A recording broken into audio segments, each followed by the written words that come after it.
Hey everybody, Mark Davis, fresh back from vacation for this Monday, August 18th, 2014, and we're here in the moments following our Monday show, which of course involved a little revisit of the Robin Williams death, the rioting in Ferguson, Missouri, and the brand new fresh story, fresh for my return, the indictment of Governor Rick Perry.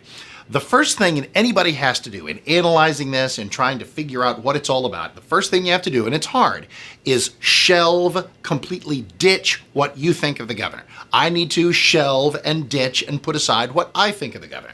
I've been a friend of his for almost 20 years. I am a fan of his. I'm politically in alignment with him about 82% of the time.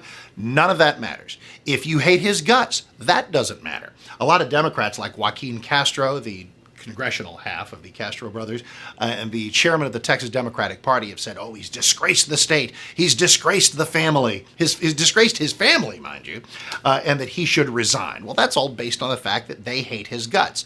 Conversely, I need to make sure that my general admiration for the governor does not lead me to conclude that the indictment has no merit. Well, guess what? The indictment has no merit. But that's not what's leading me to say so. Here's my own consistency check. Number one, if it were a Republican district attorney who'd been drunk off of her butt, or his butt, whatever sex the DA may be, and a Democrat governor and said, that is just not fitting.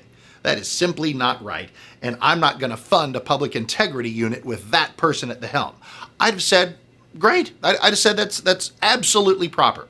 Even if I disagreed with it, even if I thought it was hardball politics a little too strong for my taste, it wouldn't lead me to suggest that it was the stuff of crime, that it was the stuff of indictment. I mean, that's just crazy. It is truly the criminalization of politics.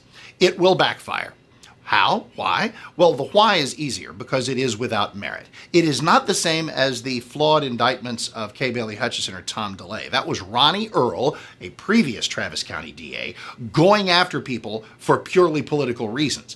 This is not Rosemary Lemberg going after Rick Perry. In fact, it was a judge in far more Republican Williamson County appointing a special prosecutor who has some Republican fans.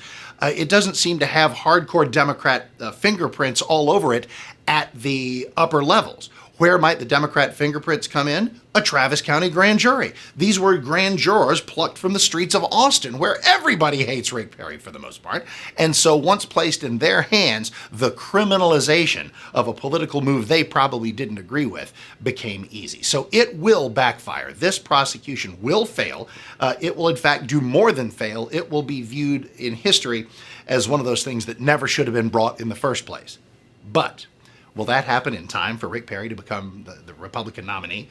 Will it happen in time for him to travel unscathed to be the 45th president of the United States? Not that I'm suggesting those were necessarily going to happen, but even a bad indictment, even a politically driven prosecution, even a perversion of our system still results in your name being in news stories with indictment alongside it. That's never good. But the governor may be he may be in the process of affixing a little badge of honor to himself. If there's anything the Republican base likes, it's a fighter. People who will fight back against the left. Well, here's his chance. Now we'll all see how it plays out, and we'll see how it plays out together in Talk Show Land. Thanks for listening to The Mark Davis Show. Thanks for watching us here at 660amtheanswer.com. Talk to you on the radio.